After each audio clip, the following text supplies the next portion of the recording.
Cold War: A New Story merupakan buku karya John Lewis Geddes yang memberikan catatan komprehensif mengenai Perang Dingin, sebuah periode konflik geopolitik yang sengit antara Amerika Serikat dan Uni Soviet yang berlangsung sejak akhir Perang Dunia II hingga awal 1990-an. Buku ini dibagi menjadi beberapa bagian yang masing-masing berfokus pada aspek yang berbeda. Dalam bab pertama, Geddes menyatakan Perang Dingin disebabkan oleh perbedaan ideologi Amerika Serikat dan Uni Soviet yang saling bersaing. Amerika Serikat menekankan kebebasan individu sebagai cita-cita tertingginya dan kapitalisme memberikan cara untuk mencapai kebebasan tersebut. Di sisi lain, Uni Soviet berpendapat bahwa para buruh atau pekerja dunia harus bersatu untuk menggulingkan para kapitalis yang eksploitatif. Namun, visi Stalin setelah perang sangat berbeda. Menurut Geddes, tujuan pasca perang Stalin yaitu keamanan untuk dirinya sendiri, rejimnya, negaranya, dan ideologinya. Persis seperti itu. Dia berusaha untuk memastikan bahwa tidak ada tantangan internal yang dapat membahayakan kekuasaan pribadinya dan bahwa tidak ada ancaman eksternal yang akan membahayakan negaranya. Berbagai tindakan Uni Soviet seperti banyak menerapkan paksa rejim-rejim komunis di Polandia, Romania, Hungaria, lalu kepada 3 negara Baltik, Estonia, Lituania, dan Latvia, lalu membentuk pemerintahan boneka di negara-negara Eropa Timur yang diduduki oleh pasukannya. Oleh sebab itu, George Kennan mengirimkan The Long Telegram yang mendalilkan bahwa agresi dan ekspansi adalah karakteristik Uni Soviet dan menyerukan tuntutan Amerika.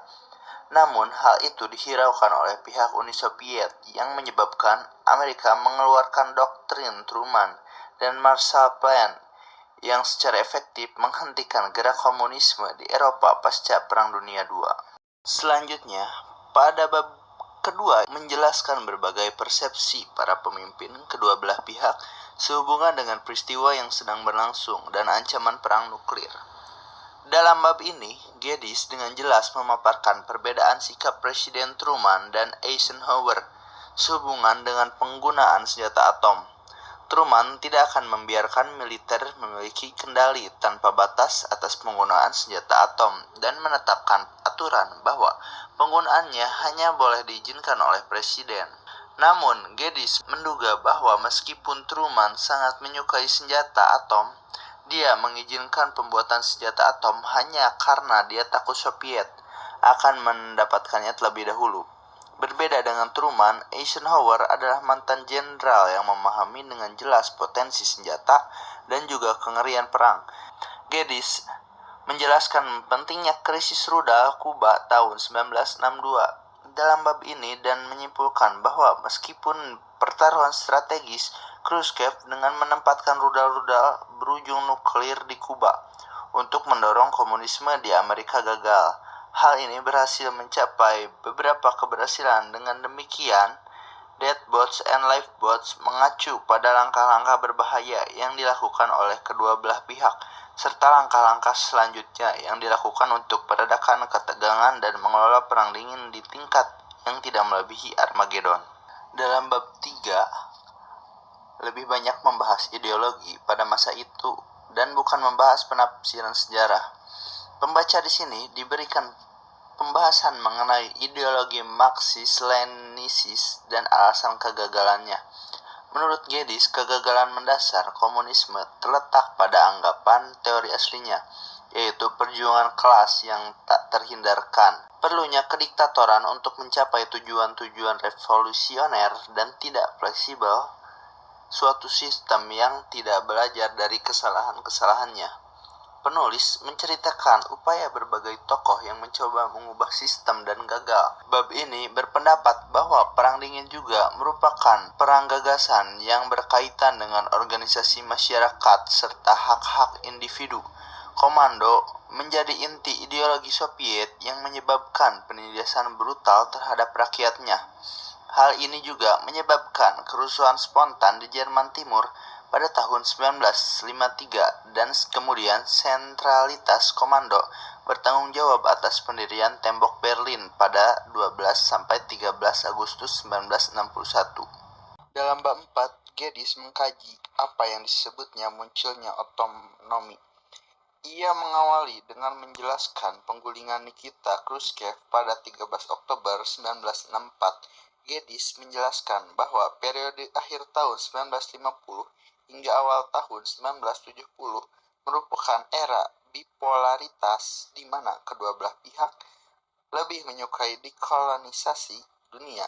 Dalam bab ini, Geddes mencoba melakukan sapuan luas terhadap dunia gerakan kemerdekaan yang menyebar dari Afrika hingga Asia.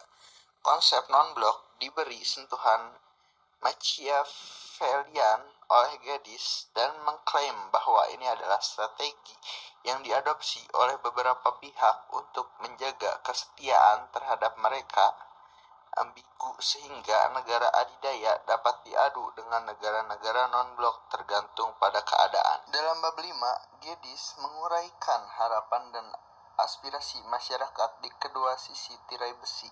Pemulihan ekuitas yang penulis singgung adalah pada tahun 1970-an, baik masyarakat blok barat maupun blok Soviet, menunjukkan perlawanan yang lebih besar terhadap kebijakan otoriter pemerintah masing-masing. Hal ini tercermin pada skandal Watergate yang berujung pada jatuhnya Presiden Nixon. Hal ini juga menunjukkan kepada dunia, termasuk Soviet, bahwa prinsip-prinsip demokrasi menginginkan supremasi hukum dan fakta bahwa keinginan rakyat tidak dapat dikekang. Pemulihan ekuitas juga menunjukkan bahwa fakta bahwa sejak akhir tahun 1940-an CIA telah melancarkan perang global rahasia untuk melemahkan Soviet. Bab 6 membahas tokoh-tokoh berpengaruh yang membentuk kebijakan perang dingin. Para aktor seperti Carter dan Reagan di pihak Amerika, Brezhnev di Uni Soviet, Deng Xiaoping di Tiongkok, dan Thatcher di Inggris membentuk kebijakan perang dingin pada tahun 1980-an. Geddes dengan murah hati memuji Ronald Reagan yang dihargai karena memahami bahwa Uni Soviet hampir runtuh. Geddes mengklaim bahwa Reagan mengetahui bahwa inisiatif pertahanan strategis yang dikenal sebagai program Star Wars masih berpuluh-puluh tahun lagi akan membuahkan hasil. Namun Soviet tidak mengetahuinya, dan dengan demikian Reagan menggunakan SDI sebagai alat tawar-menawar untuk berbagai pengurangan senjata. Pembicaraan Geddes juga meremehkan Gorbachev yang dia sebut kurang memiliki kekuatan, kepribadian, dan visi dibandingkan dengan Reagan. Dalam bab 7, sebagian besar mencakup peristiwa-peristiwa pada periode 1989 hingga 1991, ketika kemunduran dan keruntuhan Uni Soviet tampaknya tidak bisa dihindari. Kemenangan harapan tercermin dalam kembalinya pemilu dan demokrasi di Polandia pada tahun 1989, harapan demokrasi di Tiongkok yang pupus karena pembantaian lapangan Tiananmen pada tahun 1989, dan jatuhnya komunisme di Bulgaria dan Cekoslovakia. Juga pada periode yang sama, runtuhnya tembok Berlin dan penyatuan Jerman pada tanggal 3 Oktober 1991 menggemakan harapan ini. Dinamika peristiwa yang terjadi di Uni Soviet yang runtuh dengan cepat dengan semakin tidak populernya Gorbachev di dalam negeri, kudeta komunis yang gagal pada Agustus 1991.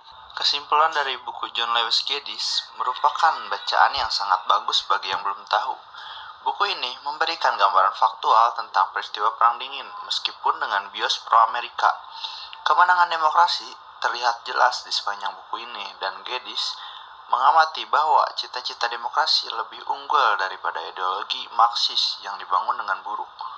Pernyataan-pernyataan seperti itu bisa dianggap setengah benar karena alasan yang penyebab jatuhnya Uni Soviet jauh lebih kompleks dibandingkan pandangan sederhana yang Geddes ingin para pembacanya mempercayainya. Buku ini berupaya mengulas secara luas kontribusi negara-negara dunia ketiga terhadap geopolitik global selama Perang Dingin.